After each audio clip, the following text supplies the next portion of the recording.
Coming into Madison, Connecticut. Madison, Connecticut is a great town. It's like a California beach town, but in Connecticut. It's got like about 3 or 4 miles of beach. A rock just hit the car. But it's got about 3 or 4 miles of beach. And it's great. It has, of course, Hammonasset State Park in it, which everybody who watches my channel knows how much I love Hammonasset State Park. But of course, that's the biggest one in Connecticut, 2 Mile Long Beach. But then we have Rocky Neck State Park, which is further east in East Lyme, Connecticut, like around exit 72. And this one is exit like 62. Rocky Neck is like 72. Exit 72 by East Lyme, past Old Saybrook, east of Old Saybrook, Connecticut River a little bit, East Lyme, and anyway, right near Niantic and the nuclear power station, and the sub base in Groton. Anyway, Groton is the capital, the submarine capital of the world. Groton, Connecticut. They build the subs there, big sub base. Anyway, I don't know if that one of the subs from there is the one that sunk the Iranian ship or not, but that was pretty wild to see that periscope thing with the torpedo.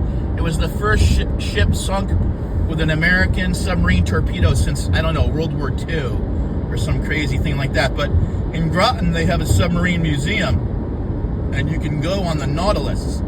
It's very cool. If anybody driving by in Connecticut, you want to find something to do with the kids, you can go to Mystic Seaport's very cool whaling. They've got some haunted sea ships, haunted whaling ships there that are like literally haunted. And then they also have, not far from there, a little bit further west, is where Groton is, and the Mystic's on the border of Connecticut and Rhode Island, but Groton is just right near New London, right across the river from New London, and that's where they build all the big submarines and General Dynamics there, Electric Boat. And also, that is where the sub base is, upriver. It's every well-known thing, attack subs. And then across the river in the New London side is where the U.S. Coast Guard Academy is. And this is the sign right here for Hammonasset State Park. Anyway, and then further down in Connecticut, in Westport, Connecticut, is the third Connecticut State Park that's on the water. It's called Sherwood Island State Park. So this video could be called Exploring Connecticut's Shoreline State Parks or something like that. But I do a lot of videos like that, especially around Hammonasset, because I love walking there. I've done Sherwood Island, of course, a few times. I don't think I've ever done one with Rocky Neck. I probably should do one with Rocky Neck. But the gas prices are way up because of the Iran thing. I think 80 cents in the last, since it started, 10 days or something. It's $3.59 here now at the gas station and on the service plaza in Madison, Connecticut, the public service plaza there. But I saw at one of the big truck stops that the price of diesel per gallon is like $7.55. So that's going to affect the prices at the grocery store no matter what. Anyway, it's a really beautiful sky right now. It's St. Patrick's Day, 2026. Happy St. Patrick's Day to all my Irish family and friends. Of course, in my family, we think we got about, I'm going to ask my sister because she had the DNA done. We're 47% Scottish, I know that. I think we're like 6 or 8% Irish, not sure. But my mom used to say that Kelly was on her with 1 E. Kelly. I know people, Kellys that have 2 E's, so I'm just specifying that. And yeah, so I'm heading down the service road right now in Hammonasset. That's called the Connector Road, Hammonasset Connector. And it's because of all the traffic that goes into Hammonasset off of 95. I mean, this campground gets packed up, but it's, you know, after Memorial Day. Happy St. Patrick's Day to everybody. Happy St. Patrick's Day. Erin go Brock. Okay? But I want to ask my sister today exactly how much Irish we have in our blood of our family, so I'll find out. But I know some people that are like 100% Irish. And I know, like, my ex-wife. She's 100% Irish. Yep. Okay. So, anyway, we're still friends. It's all good. All right. Well, I'm probably going to go soon. But but I was thinking of driving into Hammonasset and taking you. Oh, there. No, that's not the turtle. There's a rock that looks just like a turtle. And that's where the police hide all the time, trying to get people with the radar right there. And today is the 17th, so they're really trying to get you with radar at the end of the month, everybody. Listen up. This is true for police departments everywhere. Local, state, county, all over the country, United States. At the end of the month, when you get to the last 3-4 days of the month, you will better watch out for those police, because they're trying to make their quota for tickets, and they're out there always with the radar. Lots of them last five days of the month, last week of the month. You better watch out, because they all say, oh, we don't have quotas. Yes, they do. They absolutely do have quotas. But here's the beach, parking's up ahead, and then we have a little further ahead, we have the campground. So I came in here on a really foggy day recently, and people could see that, but here's a pretty nice day. See the camping. So I'm going to go over here and just show you guys on a more clear day how it looks when you drive in. So these are the little booths where you can, if you're out of state, you got to pay. But ever since our great governor changed the law, it was one of the greatest things he did, was he made it so whenever anybody registers like a car or a boat, you pay a $10 little fee on there, and then no one has to pay to get into the state parks. If you live in Connecticut, you get in. Just the Connecticut plate cars are just automatic. You don't have to pay at all. So that's the office there for the camping. So the campground is open. Yeah, it says it's going to open on May 22nd of this year. May 22nd. So it says no pets allowed in campground. Is that true? I can't believe that is actually true. I'm sure I've seen people here with dogs. Maybe not. I'm not entirely sure of that. I know dogs are not allowed here during the season at all. But in the off season, they let dogs come out here. And actually, believe it or not, this is the parking area for the campground office. But I also heard that, I also know that they allow horses to come here. But it's only, I think, in literally when no one's here for camping. So that would be before Memorial Day and then after Labor Day. But I've seen horses here. A bunch of times now. This car looks a little bit nefarious to me. Just does. I mean, especially if it had the plate cover on it, then I'd be like, okay. You see the guys that try to obscure their license plates? In Connecticut, I've seen people with plates that you cannot see, literally. You cannot see them. And I don't understand that. I don't understand how that can be legal or why they aren't, pulled over. I don't know. But anyway, my name is Damon, and I have this pretty cool channel right here that you're watching this on. And I kind of combine talking about how you can build online income with things like these little kind of travel videos, little history talk, history speech. I am a historian. I have a degree in history from New York University, and I am working on my master's degree, and that was a kind of a funny runner. That person looked like they're probably obsessed with running because they were super skinny, and I guess if you're that light, that the running doesn't do much damage to your joints. But if you come out here and you try to run and you're overweight, I'm a former athlete, and I can tell you that you are doing a lot of damage to your joints. If you try to start jogging and you're overweight, significantly overweight, all you're doing is damaging your joints, okay? So don't do it. Lose the weight walking. They've proven that walking, you actually lose more weight, especially if you do Tai Chi walking.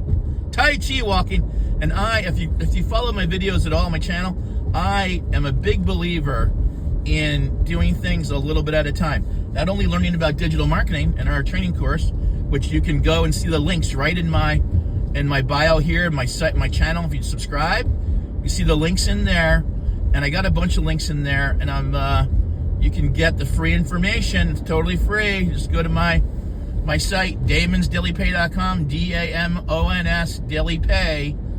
connecticutandrhodeisland.com. Go there and you can drop your email and you get the free digital blueprint on how to make 10K in 30 days. 10K in 30 days. It's there for you. Also, there's a free course you can do. And also, if you want, and you want to get started right away and learning how and getting in my community, getting into our training program, which it is a training program, you learn a little bit every day. You learn how to work 2 hours a day and make up to 900 at a time. And there's no limit on what you can make. It's not like a job. J-O-B. J-O-B means just over broke. When you work at a job, you just make just enough money. Ever notice that? They give you just enough money to keep you there. Just enough money to keep you there. That's it. That's what they give you. They don't give you any more. And that's the Western bathhouse. This is the Western beach. And then we have the Middle Beach, and then we have the Eastern Beach. I did this tour the other day, and there's still snow on the ground, and I wanted to do it again today just for people, for fun. But I'll do a much quicker little tour today of everything. But this is such a gem. This has got to be the gem. I mean, this and Rocky Neck and Sherwood Island. Sherwood Island, honestly, it's in Fairfield County. It's fine. But it just gets, I don't know, it gets overwhelmed by the geese, and then they don't really do anything to discourage the geese there. And then it also is just in Fairfield County, everything is way more crowded and denser populated and everything. So it just gets kind of overwhelmed. There's a huge pool here. Okay, wait, I had to slow down. I think that's fresh. That's got to be fresh water. So, big truck coming.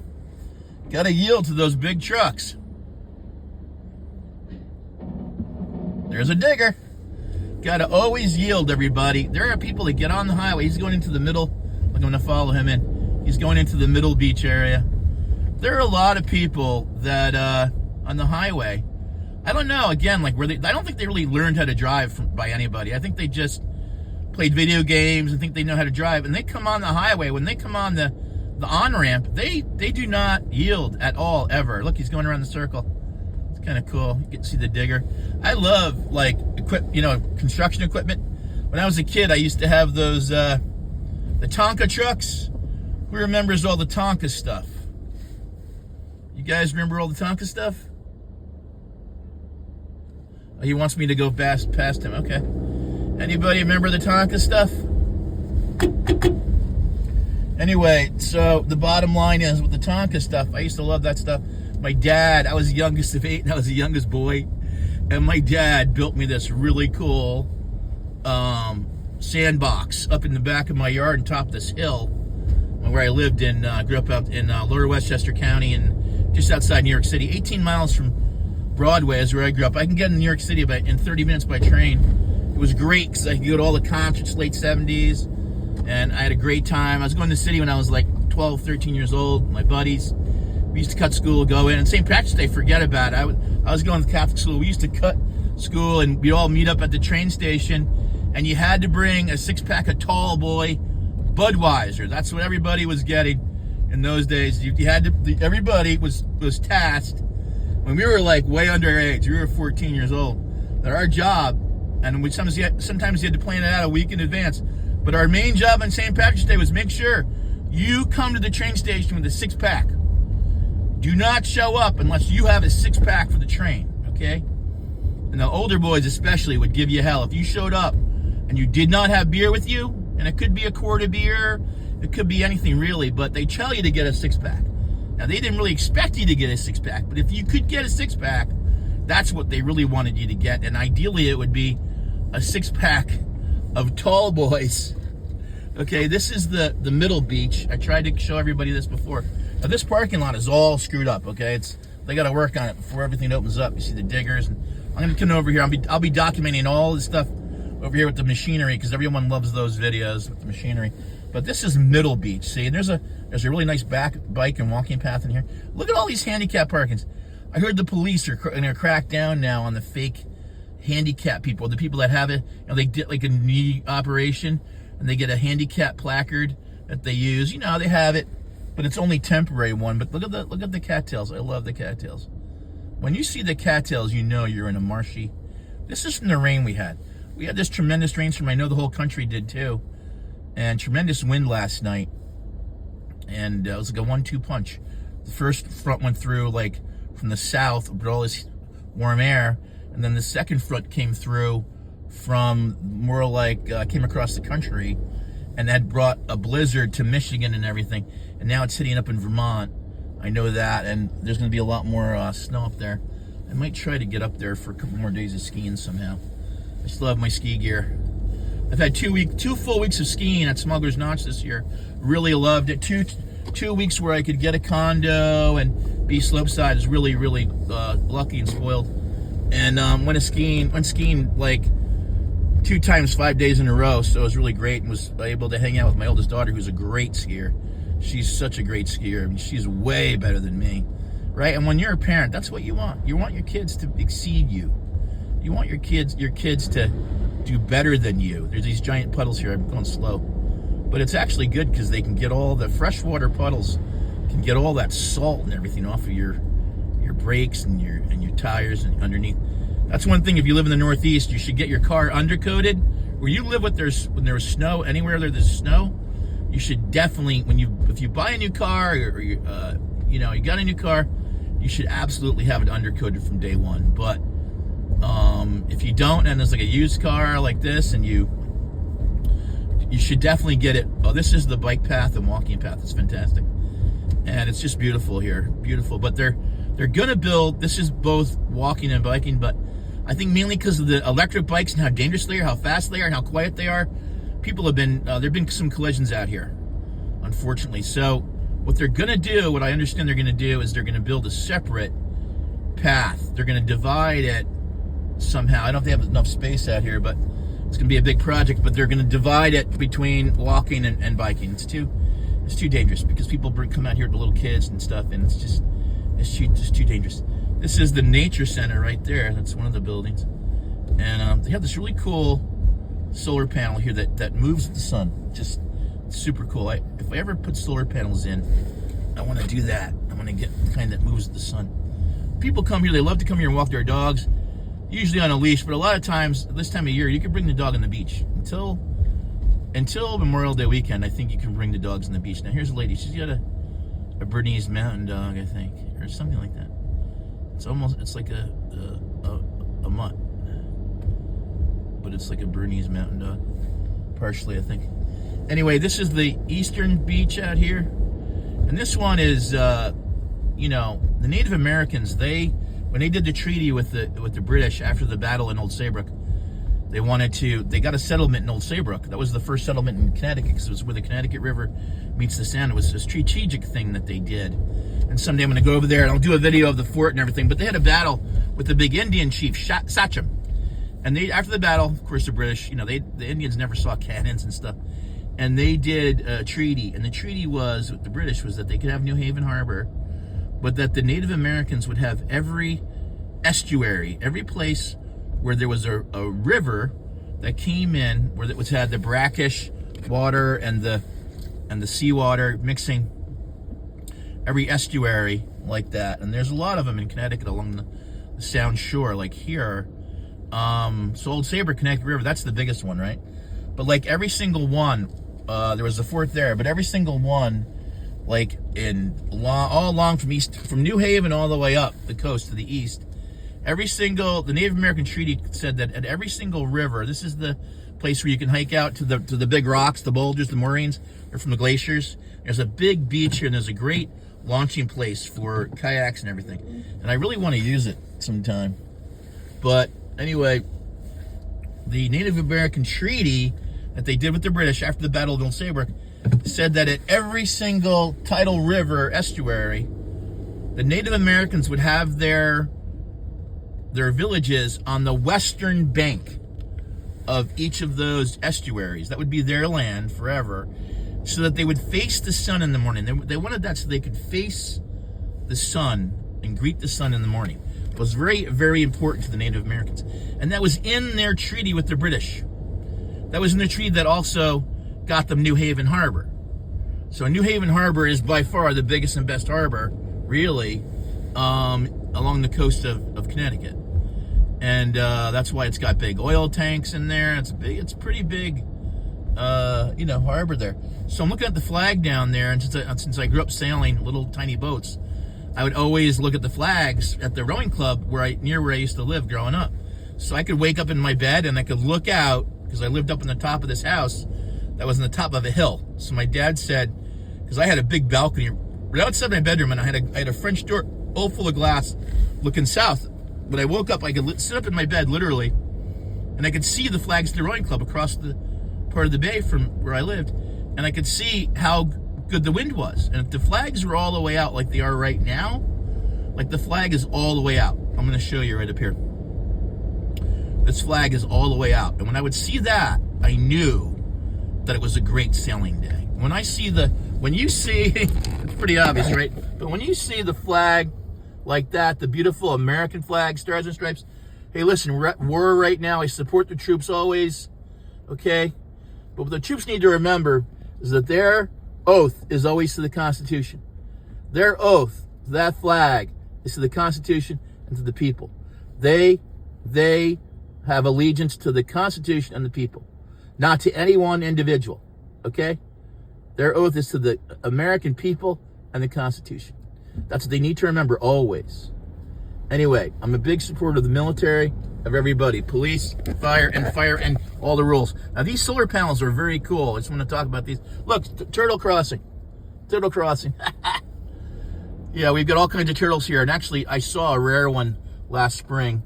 Did a video talking about it. Now, these solar panels, I've really never seen them anywhere else, but they're powered, and they turn and they follow the sun. So think about it. They do 180 every day, something like that.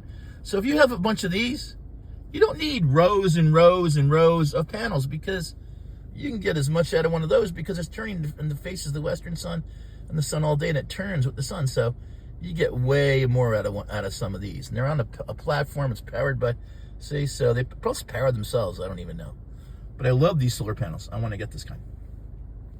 Anyway, so I'm going to continue. Sorry, I digress. Sorry, I got a little distracted there, guys. So here we are. Now, for anybody who's still with me, please subscribe. I know people generally don't watch these longer videos that much, but I'm going to be doing a daily live starting probably today. So I might as well start on St. Patrick's Day, right? I tried to set the other day, and I did one, but I got to have a set schedule, right? So it's very, very, see, when you work for yourself like I do now, because I started this program 2 years ago, and ever since then, I mean, in the beginning, I did have a job, a job. When I first started doing this, I had an hourly wage job, and I was 60 years old when I found this program, this incredible life-changing program where you get into a training program and you learn all about digital products, digital marketing, when I say digital marketing, I'm not talking about the corporate, like national advertising, corporate world of advertising and digital advertising. I'm not talking about that. I'm talking about digital advertising where you are very simply, what you're doing, digital marketing, it's like one-on-one or one-to-many. So what you do is you learn in our training program, look how beautiful it is. What you learn is how to do what's called attraction marketing. And we don't pay any advertising fees, or we don't pay for advertising anywhere. What we do is we learn how to use a platform. In this case, it's YouTube. The first platform everybody learns how to use in our community is TikTok. And then they encourage you, especially what's been going on with TikTok, where it's been very up in the air about its future. They encourage you to come over to other platforms. So the person who founded our entire program is a grandmother in Kansas, believe it or not, and she is a big proponent of both TikTok and YouTube. So, of course, her YouTube channel is huge, but mine, I'm at 250 something right now on St. Patrick's Day 2026. My short-term goal is to get to 500 by, I don't know, hopefully end of May, and then hopefully maybe by September. If I do a daily show, I really hope to be like a daily live on YouTube, which I'm going to be doing. I do them on TikTok, but I'm going to be doing it on YouTube. I really, really hope that I can get to 1,000 subscribers, guys. So if you are over 50 years old, or any age really, but really the core group is over 50, because that's my experience. That's what I can speak to. You know, I saw it happen with a lot of people that were older than me. When they hit 50 years old, a lot of them had a plan B. Like, they could have been in advertising or broadcast or whatever. Like most of my family, my brother and my father both did advertising, so I did advertising. But they could be doing that. Like, I used to be a TV buyer. Like, I used to have advertising, national broadcast supervisor. So I had guys coming in to meet with me, the way that my dad used to go sell magazine ad space to people. They'd come in and meet with me, and they would talk about it, talk about the clients I had and what we were trying to do and who we were trying to reach. And they would, and they would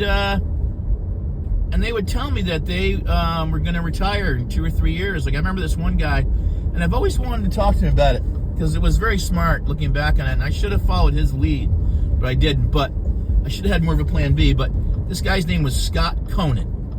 And I think he told me that he was related to me, and he could be on my mother's side, definitely. But my mother's side, we're Protestants, actually Quakers. But my grandfather converted to Catholicism to marry my grandmother, so in like 1910 or something.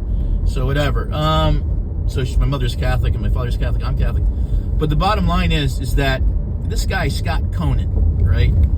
He was a great guy. He was a salesman for NBC Sports, and it was the regional sports called Prime. And he told me that when he was turning 50, or maybe he was 55, I forget, that he was going to become a teacher at the private school in Stamford, Connecticut. It's called King School. And I don't know what he taught, but he told me that that's what he was going to do. And I remember thinking, like, why would you leave your really, really lucrative, advertising sales job at NBC Sports? Like, why would you ever leave that? And I just didn't understand it until I went through it. In my 50s, I went through the same thing where all of a sudden, even though I was always a top performer in my company, whatever, always, every single time, every company I was ever working for, in sales especially, that I was no longer valued, really, because I hit 50 years old. Simply ageism. Has nothing to do with anything else, but you hit that magic number, 50, 52. Every company has a different magic number, but whatever it is, they have a mandate in HR. Okay, you hit that magic number, and you are gonna be goodbye. And it might be 6 months, 8 months, a year later. They're gonna find a way to either ease you out or push you out, but they will find a way. And it's very harsh, but the stats are that once you get into your 50s, people have a lot of more significant health problems, and they don't want anybody on the payroll or their medical that's going to have a big health problem, and that's going to jack up the rates, because that's how it works here in the United States, in this terrible system we have where only the very top people make all the money, and everybody else is basically, some people make okay money, but most people make, I'd say the top 10% make 99.5% of all the money. But the top 1% have most of the wealth. Then there's about another 2 or 3% that live in towns like Darien, Connecticut, where the average price of a house is like $2 million. And there's about 2 or 3% of those people, because there's about 100 or 200 towns like that I know around the country. And like Lower Fairfield County, Connecticut, Westchester County, New York, the suburbs of northern New Jersey, the rich towns around Boston. In every area, there's these, rich towns. And those people, it's probably in total about top 10% in the country. They have all the wealth. And you know what? The fact is that even if you're one of those people and you're working for some corporate job, and you're a white-collar job, first of all, AI is going to take your job. But number one is probably what's going to get you first is your age. If you're over 50, you're going to get fired. It's just a matter of time. Or AI is going to get you fired if you're maybe a little bit younger than that. Or it might be a combination of AI and ageism. Then you got the double whammy. So if I don't care what age you are, 35 plus, 40 plus, 45 plus, and you've got a family, you better, while you have a job right now, while you have a job, I urge you to start getting educated in digital products, digital marketing, and start building up your education, because it takes a while to learn this stuff, and it takes a while to build up your income in a lot of these areas. Connecticut Water Company trucks right here, I bet they're having a hard time with all the water coming down, even from the snow melt in Vermont. But because we've had epic snow in New England this year, this winter has been amazing. But I urge you guys, seriously, go. I have a lot of freebies in my link tree. I'm just relaunching my link tree today, March 17th, March 18th, maybe March 17th I'll do it. But I'm just relaunching it. I had to redo it with my products in the proper way. But I've got a bunch of freebies in there. And I've also got giving you information about digital marketing and why you should do it, and giving you some really good information and knowledge for free. And then, if you want to have your own online digital business, and then I urge you to subscribe here. And I also, because this is what I talk about every day. And I do little history things because I'm a historian and I love to travel. So I mix it all together. I just decided I'm just going to mix it all together. I know that's kind of against what people say in a way, but that's just what I do. I just like to do this. I just like to do all this different stuff. So that's what I'm going to be doing. So I hope you guys are okay with it. But here's a guy going by in his Jeep. He's got his Jeep set up so he can cross rivers and stuff. But I really doubt that guy is ever going to be crossing rivers. I really doubt it, okay? Now, if he is, he's got doing in the water around here. He's going to be going in the salt water, and that truck will be rotted out in about 3 or 4 years. So, hey, if he's got plenty of dough, that's great, and then just sell it off, trade it in, whatever. If you care about your vehicle, you do not want to be going in the salt water like in the movies and stuff like that, because your truck will get ruined. I mean, maybe you got some old beater, you take it out to Nantucket or somewhere, I don't know. Because when you go out to Cape Cod, here I got to digress again, but if you're ever going to take Cape Cod or up Nantucket, wherever, you got to go on the whale watch. And if you're in Cape Cod, you got to go to the Portuguese Princess. I love that. I did it with my kids a bunch of times. And when you go out there, what happens is you go around that curl of the Cape. You got to go around that curl of the Cape. And when you do that, you'll see all these Jeeps and stuff out there on this spit of sand. You're like, they're all fishing out there and camping and fishing. How'd they get out there? Right? How'd they get out there? You got to get the overland permit. It's really hard to get in Cape Cod. They have like an auction of it every year. I think it's easier in Nantucket.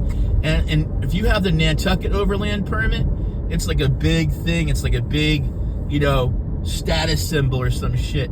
That, oh yeah, I've got the overland permit. I've got the look at this guy, this little inn right here. It's a little inn. The people are so cool. The guy is a combat veteran, Purple Heart winner, and he has this little inn, and he's very friendly, waves to everybody. But in this little park over here, they're cutting down all the trees. It's really terrible. Okay, I gotta go, guys. Have a great St. Patrick's Day. Happy St. Patrick's Day, everybody.